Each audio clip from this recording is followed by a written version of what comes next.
Alhamdulillahi Rabbil Alamin.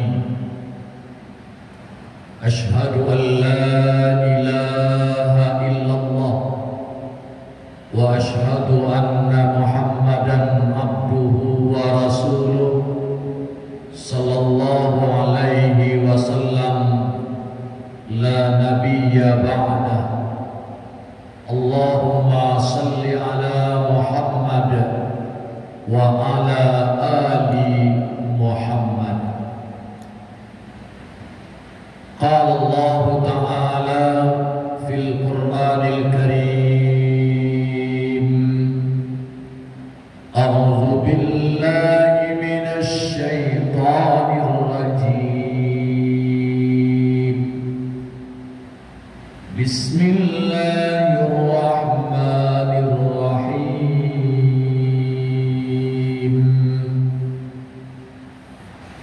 Wallahu akhrajakum min butuni ummahatikum la ta'lamuna syai'an wa ja'ala lakum as-sam'a wal absara wal af'idah la'allakum tashkurun.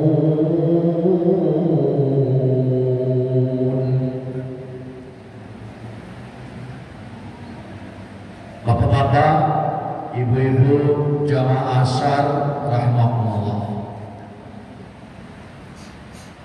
Tema kita pada asar ini ialah belajar untuk dapat merubah nasib. Firman Allah dalam Al-Quran surat An-Nahl ayat 78, surat An-16 ayat 78. Allah berfirman, wallahu akhrajakum min butuni ummahatikum. Allah mengeluarkan kamu dari perut ibumu dalam keadaan la ta'lamuna syai'an, tidak mengetahui sesuatu pun. Kamu tidak punya apa-apa ketika lahir. Wa ja'ala lakumus sam'a wal absara wal af'idah. Allah menjadikan padamu 3 panca indera utama. 1, as-sam'a, pendengaran. Dengan pendengaran itu, dengan telinga Allah berikan kepadamu, kamu bisa mendengar bunyi. Yang kedua, al-absar, penglihatan. Dengan penglihatan itu kamu bisa melihat objek sesuatu yang ada di muka bumi ini. Yang ketiga, al-afidah, yaitu hati. Hati itu kamu bisa merasakan, bisa memahami, bisa menelaah, bisa memeriksa, dan bisa juga menganalisis. La'allakum tashkurun, mudah-mudahan kamu bersyukur. Nah, belajar komponennya adalah pendengaran, penglihatan, dan hati. Wahyu pertama turun, Iqra bismi rabbikal ladzi khalaq. Juga Allah turun memerintahkan untuk membaca, yaitu belajar. Sederhana, apa yang disebut belajar itu? Ialah kegiatan yang terencana dan disengaja untuk meningkatkan kemampuan,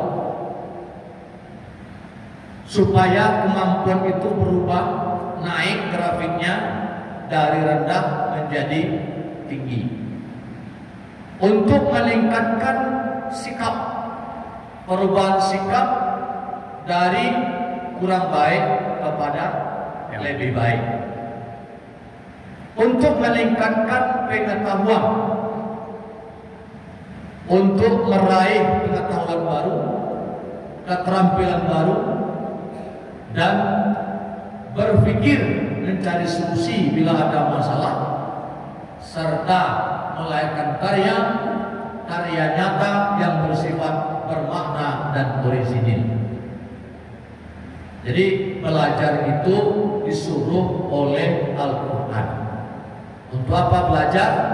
Supaya ada perubahan sikap, supaya ada perubahan ilmu, pemahaman, supaya ada perubahan keterampilan, supaya ada perubahan cara berpikir, supaya ada solusi dari masalah yang dihadapi, ada analisis.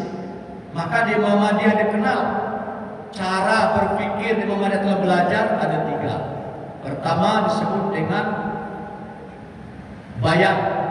Bayan itu membaca teks. Kedua burhan, melakukan analisis berpikir. Ini disebut Allah ciptakan pendengaran, Allah ciptakan penglihatan, Allah ciptakan hati. Analisis untuk Allah ciptakan. Setelah disebut mata untuk melihat objek, telinga untuk mendengar, hati untuk menganalisis dan memahami. Maka gunakanlah itu sebaik-baiknya untuk menambah pengetahuan. Nah, kemudian pada konteks orang belajar oleh pengetahuan di Muhammadiyah, yang ketiga dikenal dengan setelah burhan, analisis, dan ketiga ada irfan. Menarik kesimpulan cara berpikir berdasarkan kekuatan spiritual, pandangan keagamaan, dalil-dalil hikmah-hikmah yang ada pada prinsip-prinsip beragama. Di berpikir itu, belajar itu ada membaca, ada menganalisis, ada dalam konteks spiritual, berpikir hikmah di balik semua itu. Nah, kenapa kita mesti belajar? Karena belajar akan merubah nasib, bisa merubah pendapatan. Contoh, kalau dokternya dulu orang berubah namanya mentari, sekolah pandai Pak, sudah tuh naik jadi ada bidang, ada dokter umum, ada dokter spesialis. Sama ada gaji dokter umum dengan gaji dokter spesialis? Nah, orang semakin mahir, belajar berubah, karyanya semakin baik. Orang masang dulu ini depan kita ini ada di interior dipasang. Mana mahal harga ini daripada harga treatment biasa? Tidak semua orang bisa pasang. Ilmu akan lebih dihargai. Semakin ilmunya bagus, akan lebih dihargai. Belajar itu semakin dia pandai, semakin mendapat penghargaan. Maka Allah sebut dalam Quran, yarfa'illahu alladziina aamanu minkum walladzina utul ilma darajat.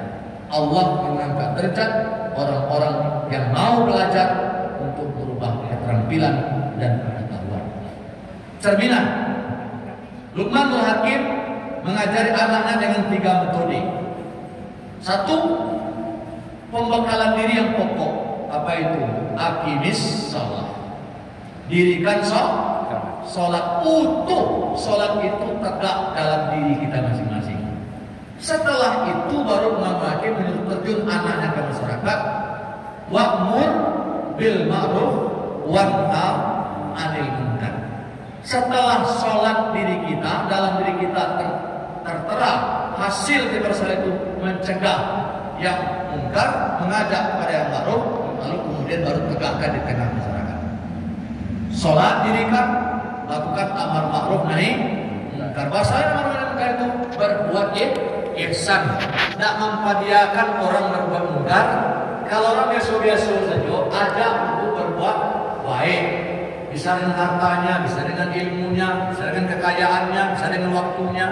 Ngajak orang itu caranya banyak. Yang ketiga, baru disebut oleh Allah kepada anaknya, kalau kamu dapat musibah, hidup ini tidak mungkin ada musibah. Sabar dalam menghadapi musibah. musibah. Kadang ujiannya kesehatan, kadang ujiannya ekonomi, kadang ujiannya dari anak, kadang ujiannya dari keluarga. Ada ujiannya, anaknya pintar, tapi kakinya cacat. Nah, ya kan? Uangnya banyak, tapi kemudian ibadah tidak jalan. Ada ujian, diberi harta dan segala macam. Oleh karena itu, persiapkan diri, selalulah belajar.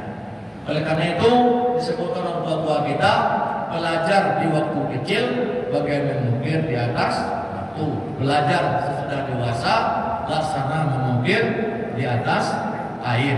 Tapi belajar itu terus selama kita hidup, sama dengan beribadah. Ibadah itu selama hidup, belajar itu selama hidup. Siapa yang mau belajar akan ada perubahan dalam dirinya. Tanda orang itu belajar, dia mau berubah ke arah yang lebih baik.